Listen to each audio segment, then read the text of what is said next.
Hey VC, Jack here. Welcome to Vinyl Martini. This is part two of the records I have picked up in the basically the month of February and the beginning of March.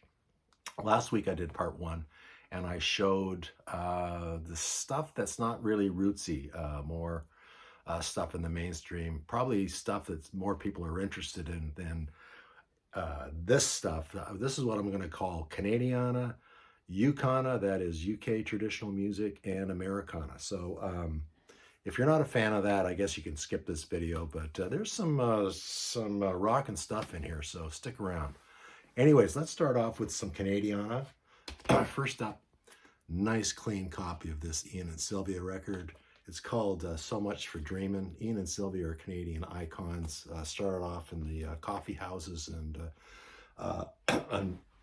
in Toronto, I guess. Ian Tyson is actually from Victoria. He was born and raised here, and then moved to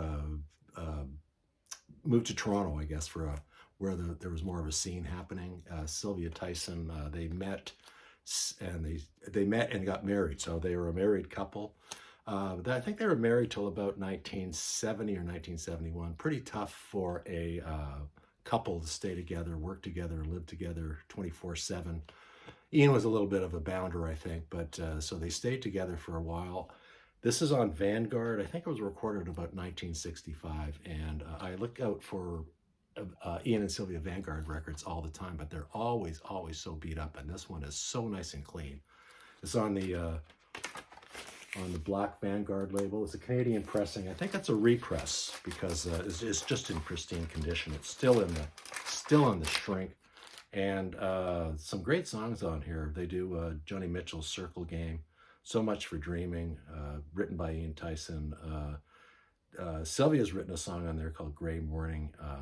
They do some traditional songs, and very happy to have this. Yeah, Ian and Sylvia, so much for Dreaming. Ian went on to a solo career, more of a country rock thing. He had a great band behind him, the Great Speckled Bird. David Wilcox was was playing guitar for him, I think. Now I'm having a little brain fart. Amos Garrett was in the band, and Amos Garrett you might recognize from his great solo work on Maria Muldaur's Midnight in the Oasis. Fantastic guitar players, and yeah, anyway, so let's go on to the next record. That's Ian and Sylvia. That was $2. That was from the record fair. And on the same vein, this is a Sylvia Tyson record called Satin on Stone, mint copy. Mint copy on the Salt label. I don't have anything on the Salt label. It's a Canadian label. And Sylvia's got such a fantastic voice, very unique voice. I mean, look at her, she's gorgeous. But this is more of a middle-of-the-road record. I think she was trying to break away from the country rock thing, the folk thing. So pretty middle-of-the-road, but a couple of good songs on here. Piece of My Heart. She does Piece of My Heart, so that's a nice version of that. What else did I like on here? Flower Child is good. Danny Lanois is the producer on here. No, sorry. Bob Lanois is the producer on here. He's the engineer. Don Potter is the producer. Bob Lanois is the engineer, and Bob Lanois, I think, is Mr. Lanois' brother from Hamilton. Now I can't think of Mr. Lanois' first name, but you know, the famous producer that produced many artists. Okay, another Canadian icon. Murray McLaughlin, Day to Day Dust, fellow label mate of Bruce Cockburn on True North Records. I already have a copy of this. This is a little bit of VCLT for someone that shall go unnamed. I know that he's got his second record, and hopefully I'll meet up with him this summer and gift him this really nice clean copy of that. Murray McLaughlin started off as strictly a folk singer and branched off into more of a band sound. Really good record, by the way. If you ever run across it, that's a really nice copy with no ringwear. His 1985 record called Midnight Break. Yeah, again, he's moving forward with the band on here. Some great songs on here. When You Became a Memory. Keep a Light in My Window, Put Something in the Flames, Murray McLaughlin from 1985. On to some UKana. That's my new name for traditional British music, or yeah, British music. Why can't I say that? This is a band that I've never heard of. It's called the Albion Band, Rise Up Like the Sun.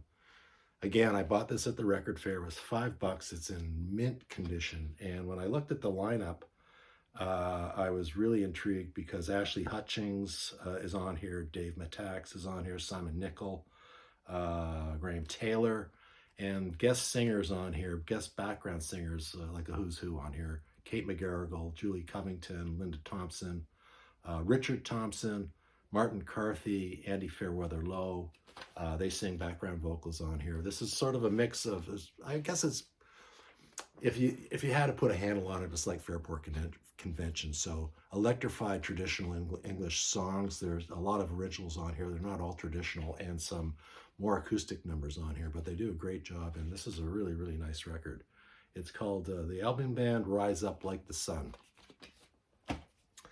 My second UKana album is a record by Ralph McTell. It's a British import.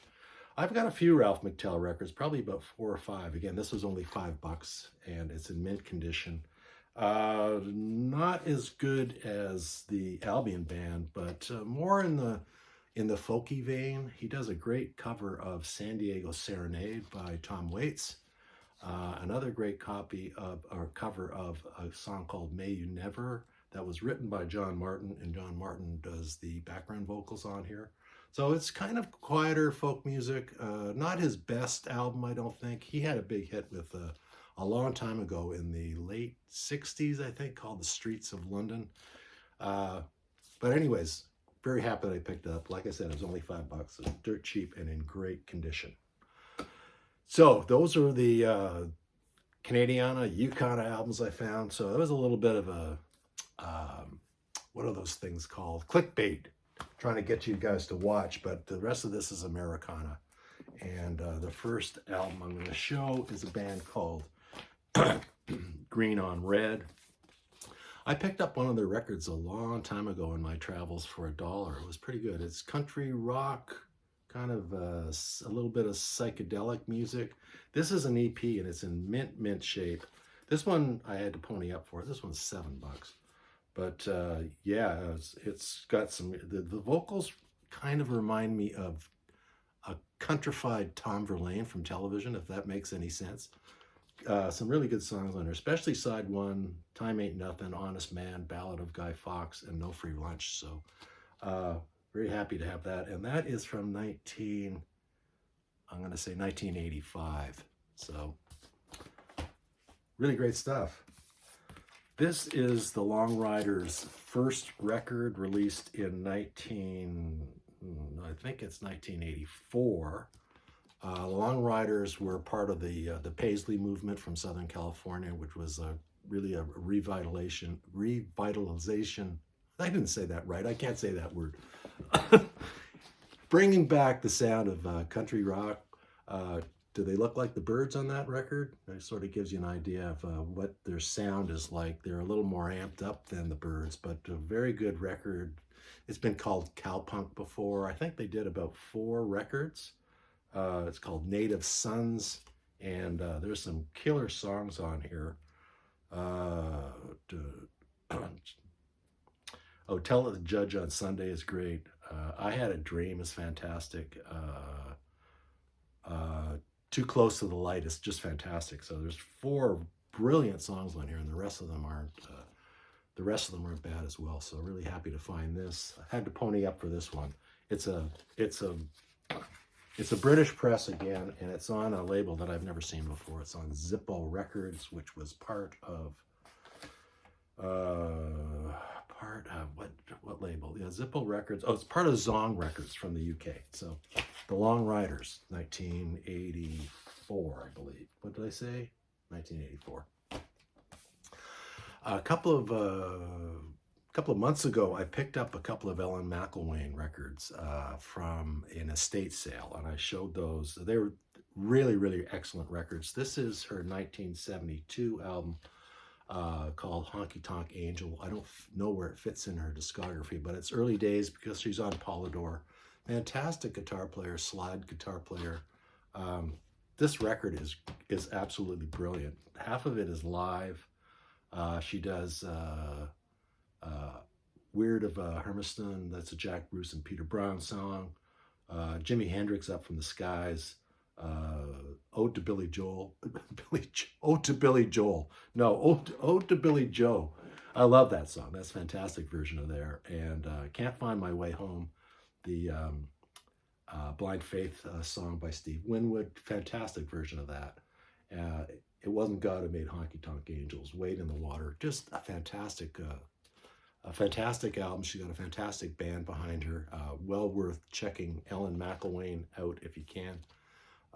She is, I forget where she's from, but she ended up her career in Canada, living in Montreal, Toronto, and finally ended up in Calgary, playing bars in Toronto and all over Canada. Fantastic artist, Ellen McElwain. Keep your eyes out for this one. Again, this one was $2 as well. This is another great find for me. I'm a big Bobby Whitlock fan. This is an album from 1975. Take that off. It's just self-titled. It's a promo on Capricorn Records. Bobby Whitlock, of course, of Derek and the Dominoes fame, Delaney and Bonnie and Friends. This is his third record, I think. I've got his first two, and they're excellent. This one is just as good.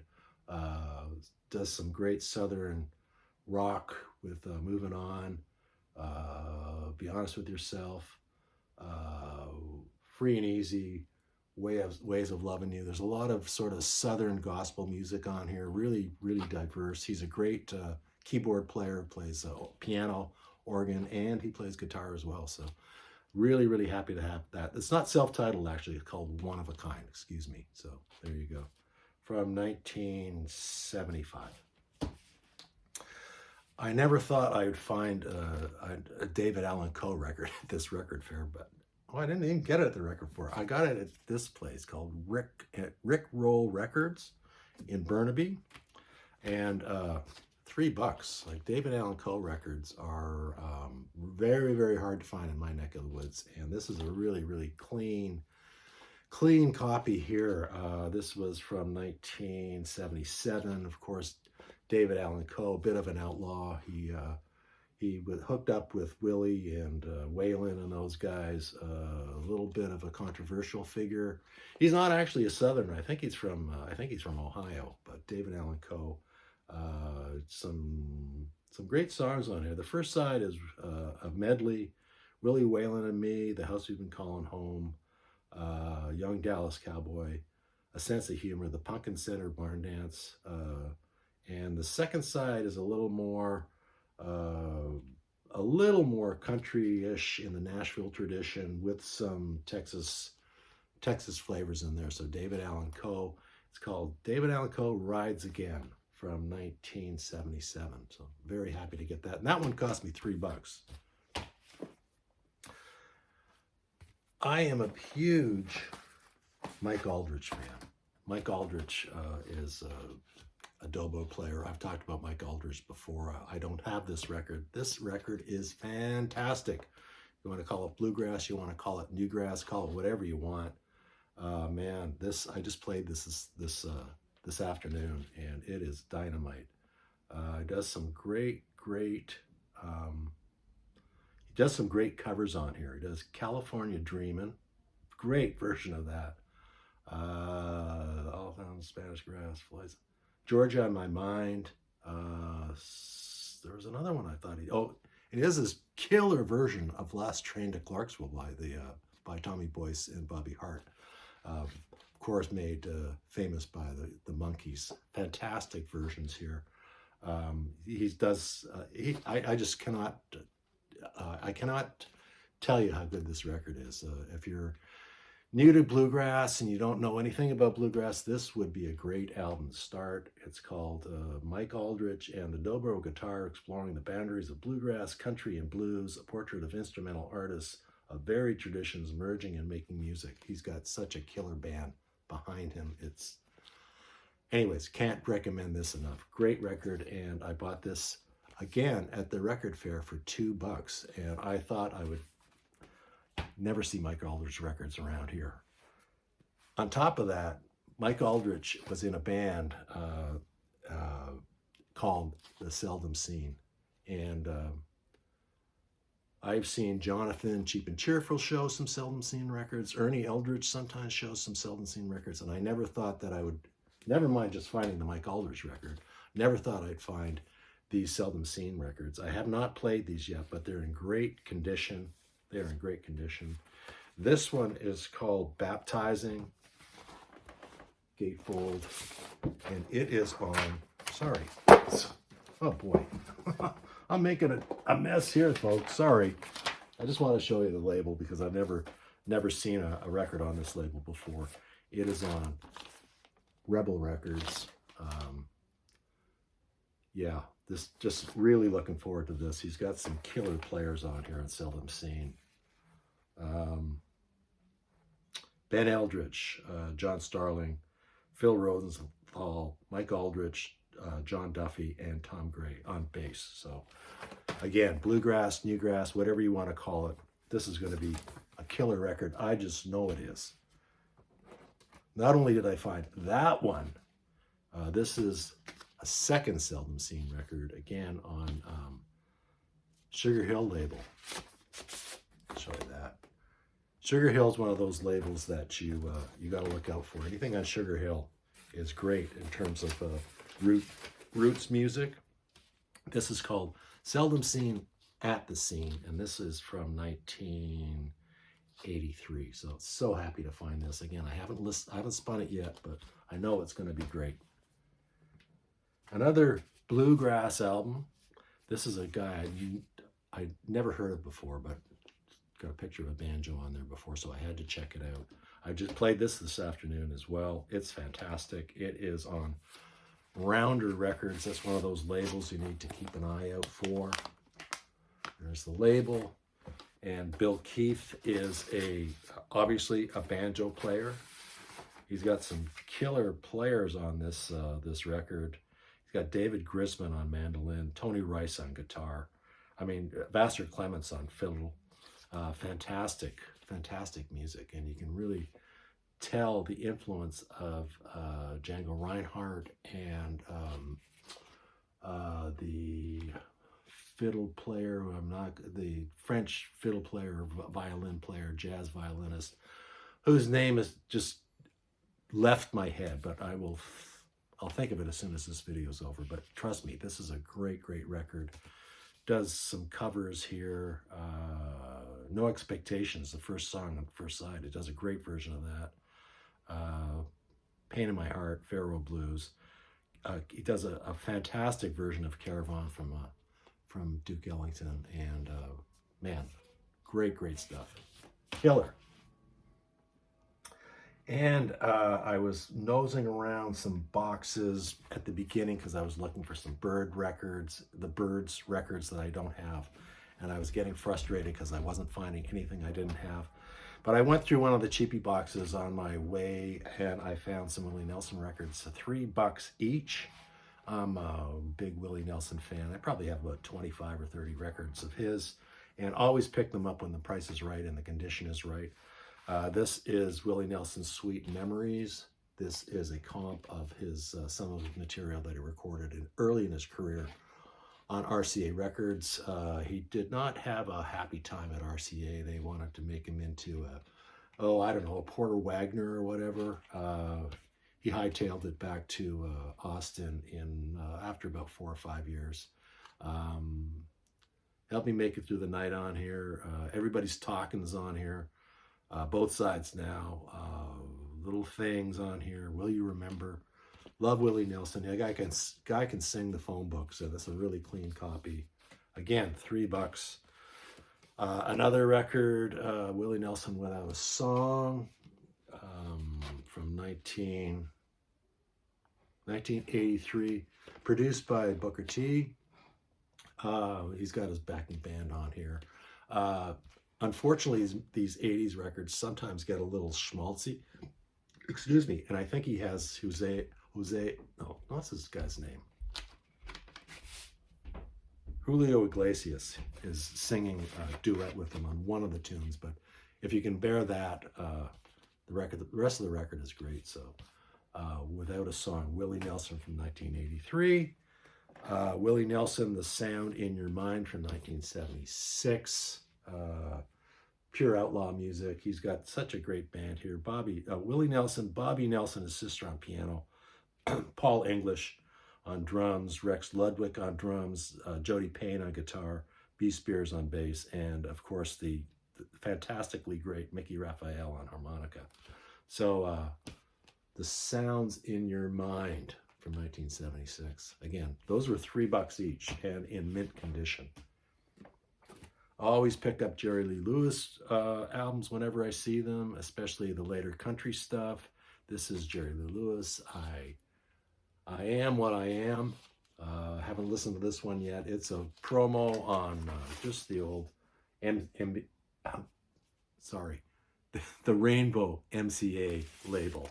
Nothing special there, but yeah, pretty good condition for an album from 1984, Jerry Lee Lewis. And last but not least, this was my best find of both those months, for sure. Now, I found this in Rick Roll Records for $3. And what really sort of drew me to this album is the title. It's called Hard-Hitting Songs for Hard-Hit People. This is a woman I've never heard of before, Hazel Dickens. This record is so great. It is on Rounder Records again. And it was filthy, filthy dirty. It had all sorts of mold on it. The cover is pooched, but I managed to clean all the mold off the cover. The record was just covered in mold. I cleaned it up. I washed it for about 10 or 20 minutes. I finally got it cleaned up, so it's nice and clean. But Hazel Dickens is from West Virginia, and if you like mountain music from the mountains of West Virginia, this is the stuff for you. This is the real deal, man. If you're talking about roots music, she's got a very unique voice. You can just hear her singing on the porch, in one of the hollers and up in the mountains. A fantastic record. She has recorded 3 albums. She's dead now. She died in 2010. She recorded 3 albums by herself, so I'm going to be on the lookout for those. She's done a number of collaborations with other people, so remember that name, Hazel Dickens. If this is if traditional mountain music is what you're after, and her voice is so unique. It's not pretty. It's really gritty. It's just exactly what you think you'd hear in the hills of West Virginia. So she was a big. She used to play union halls. She does a song on here called Black Lung. Fantastic song, fantastic album, beginning to end. So that's all I got, folks. Thanks for watching. Give me a like if you're still here with me. Thank you very much. I don't know what I'm going to do the next couple of videos, but I got a couple of ideas percolating away. Hope you guys have a great weekend. It's Friday night here in Victoria. I'm going to post this in a little bit.